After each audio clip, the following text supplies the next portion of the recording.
don't give anything away. Like, don't ever say that I'll never do this again, because, that's what I did. My lungs were bad, and they were bad for years. And it got to the point where I couldn't do anything. I couldn't help anybody. And, so I gave my skates away. So this year I went out and bought new skates. But that's the thing, is you give stuff away because you're just not going to need them anymore.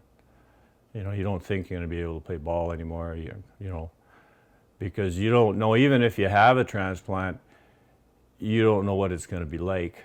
And I think it would have been nice, I guess, if I could have talked to a couple of people that had transplants, and maybe they would have said to me, you're going to be able to do all this again after the transplant. It was 2010 and I was at work. I couldn't even walk up the stairs to the meetings in the morning. I'd walk up one flight of stairs and I'd have to stop, and I'd huff and I'd puff, catch my breath, and then I'd walk up to the next flight.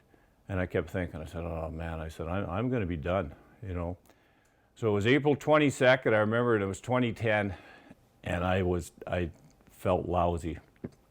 And I had to go to a meeting, so I walked up a couple flights of stairs, and I get up there, and that night I went home, and it was a Thursday, and Friday morning I got up and I just said, I can't do this anymore. We're sitting down, we're having dinner at my brother-in-law's birthday, and it was September 4th, and I got a phone call myself, and I'm thinking, I don't get any calls on my cell phone. I get the odd text, come for coffee or something, but, and I pulled that phone out of my pocket and I looked at it, and I could see it said University Hospital, so I clicked on it and I talked to the lady, and she goes, "This Doug Pearson?" I said, "Yeah," and she said, "We have lungs for you." She said, "Are you ready?"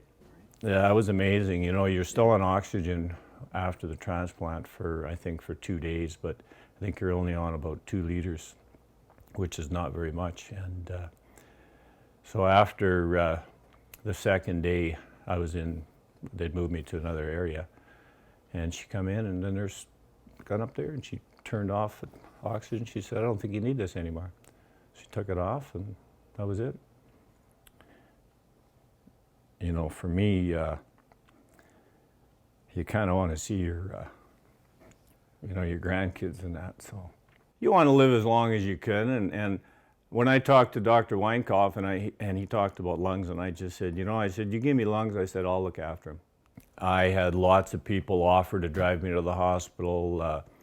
I had friends from work that would phone and say it's a Friday night and they go for a beer to the Ford Hotel, and he'd phone me up and say, "I'm coming to pick you up." He says, and it was great because I go down there and I could visit with all the guys that I hadn't seen in a long time. And but yeah, support is everything.